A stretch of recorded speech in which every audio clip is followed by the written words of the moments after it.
Hello again. So now we will discuss about habits. So again, we are into phase 3, child psychology. Under child psychology, now we will discuss something about habit. Now habit formation is happens at a very early stage in the childhood itself. Now what do you understand out of habits? Now at the first turn, whenever you are doing certain things, you find it difficult to do, but if you keep on doing same kind of things again and again, in the first go, second go, third go, you may find it difficult, but then later on it happens that you may find those tasks simpler and easier. Now what has changed, what has happened? Because of practicing that kind of skill, actually your subconscious mind get trained, and because your subconscious mind get trained, that subconscious take control of the consciousness, and that's why you don't need to pay much more attention consciously on those activity, and those activity become simpler for you.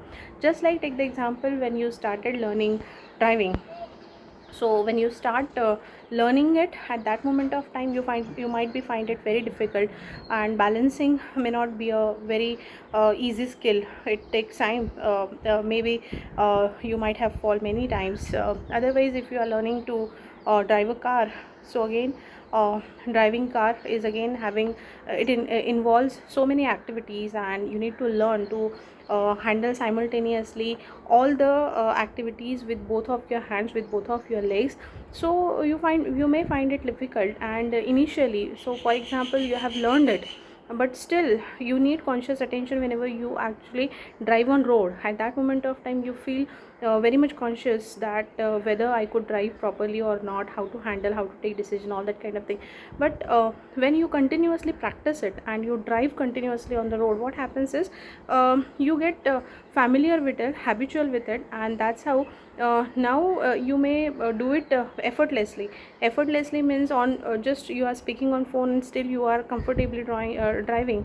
You may eat something and still you are comfortable in driving. So what has happened, what has changed? The repetition, how many times you have actually done that activity. Based on that, you get habitual. It has formed the habit of doing that act, so that that act now has become simpler and effortless for you, and that's why you can do it easily.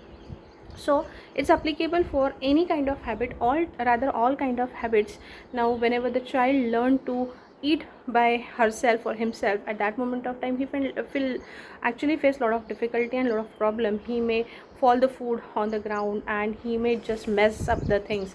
But it takes time, but continuous repetition, if you will give them opportunity to do mistake and learn, actually they get habit of doing it without errors. So that's how actually all the habits, even when the child start writing, of course it takes a lot of efforts for a small child to write down, but for we being an adult, now it's very easy task for us because we know how to write. So all these are kind of things are efforts of habits. Now generally whenever it comes to good habit, we need to actually take some efforts to actually inculcate such kind of good habits, just like get up early in the morning, getting actually habitual to take healthy food, exercise. All these are good habits, we all knows that. But actually it takes some efforts to do all these kind of activities, though we know it's good for us, but still we get into some kind of uh, uh, program way. In that way, we though we know for us junk food is not good, but still we keep on eating junk food, though we know that we should take healthy food, but still we keep ourselves away from healthy food because just we don't like it, or we don't want that at that certain moment of time.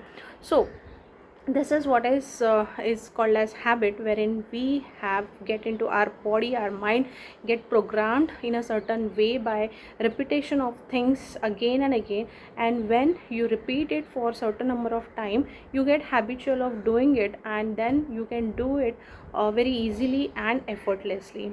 Now more of the time, rather than building or cultivating good habits, the big challenge is working on breaking off bad habit, because it's natural, means it's a natural or nature's formula that for accepting or cultivating any kind of bad thing, we don't require any kind of efforts. But whenever it comes to doing something good, at that moment of time we need to actually take efforts for cultivating those good things.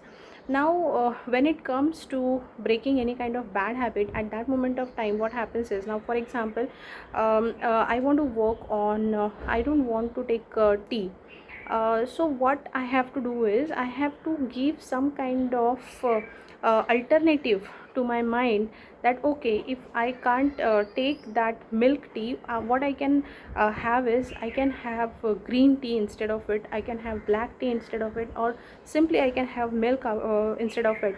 So always I need to give some kind of alternative or replacement for that habit. Then it will be very easy for my mind to actually come out of those pattern which are bad pattern or habitual pattern, and get into the good or the regular better patterns. So for that actually we need to work in a positive way. So when it comes to cultivating any good habit or breaking of any bad habit, at that moment of time what we have to do is, we have to actually focus on good thing, on what we want rather than we don't want. Most of the time it happens that we or our focus is more on to negative thing, means what we don't want, that we continuously tell to them, like to the children, and that's how their main focus goes to those things which they don't want to do. But again and again, as we are repeating those things, that's why many times it happens, we tell them don't do this, don't do this, don't do this. So what act which you don't want them to repeat, actually you yourself is repeating it again and again. So that what happens is, they listen the same thing, and our mind don't understand, no, our mind only understand actions, images, concepts. So whatever action you are repeating, you being a parent or in the environment, whatever other people are saying you don't do this, because they our subconscious mind don't understand no or don't, it just ignore it and it just focuses on the action.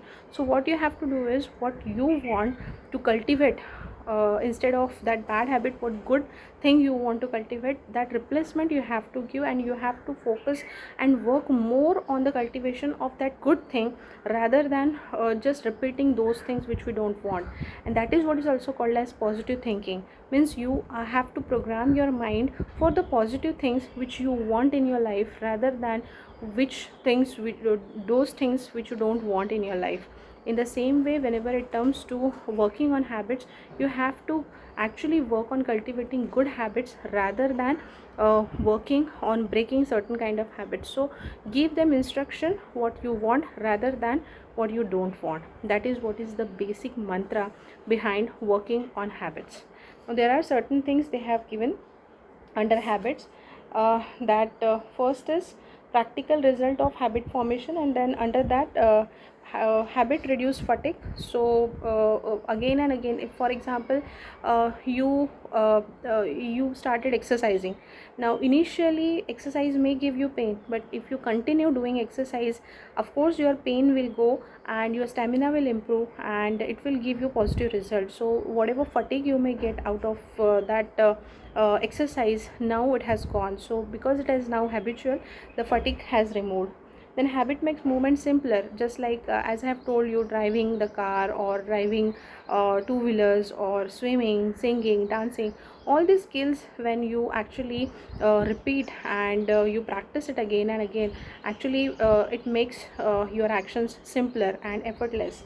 Then habit makes our movements more accurate, just like take the example of any dance. Initially when you start teaching it for the first time, you will see there is no coordination among the members, and no one actually remember their steps. But if you keep on practicing it, at the end they may actually have a very good coordination among them, and everyone remember their all steps. So accuracy comes with the practice.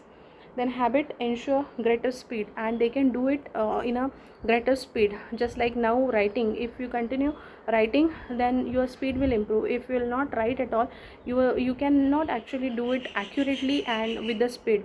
So all this kind of thing actually you work on with the help of making habitual it, making developing habits of it.